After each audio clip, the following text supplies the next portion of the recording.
previously I was in £40,000 worth of debt, and I want to tell you guys how I got myself out of it. But first, I want to tell you how I got myself into it, because I feel like that part is quite important. So when I went to university, I was 20.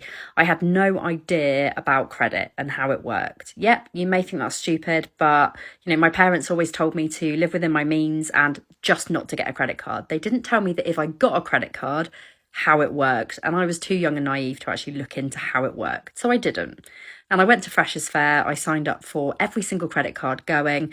I signed up for every single loan that they would let me have, and back in those days people didn't really credit check for anything, so I just got all I could. I got myself into such a pickle. I decided that I was in so deep that I would have to move house so that they couldn't find me. Little did I know that actually it doesn't work when you do that. So I moved house.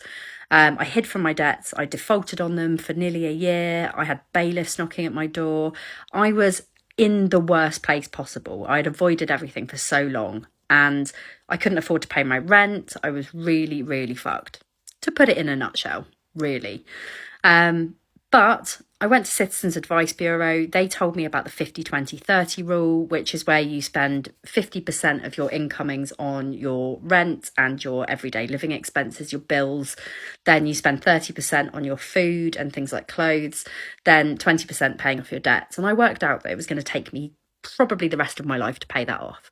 So I invented my own method, the 50-40-10 rule.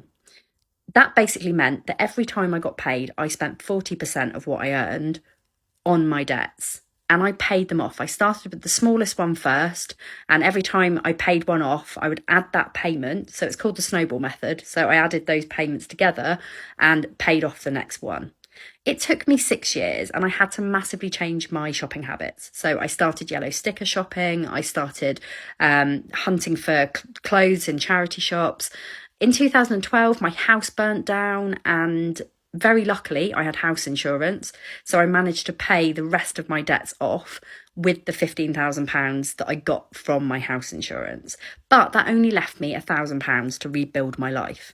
So I rebuilt my life on £1,000. I bought all my furniture from the British Heart Foundation. I went to charity shops, and I just rebuilt my life on a really, really strong shoestring. It was the hardest time of my life, but looking back on it, I learned so much. And that's why I set this TikTok page up, to help people with their spending, to help people to manage their money. I've got something really massive coming soon. I'm starting a money community app, which I can't wait to tell you all about. But follow me if you want money saving tips. That's what I do.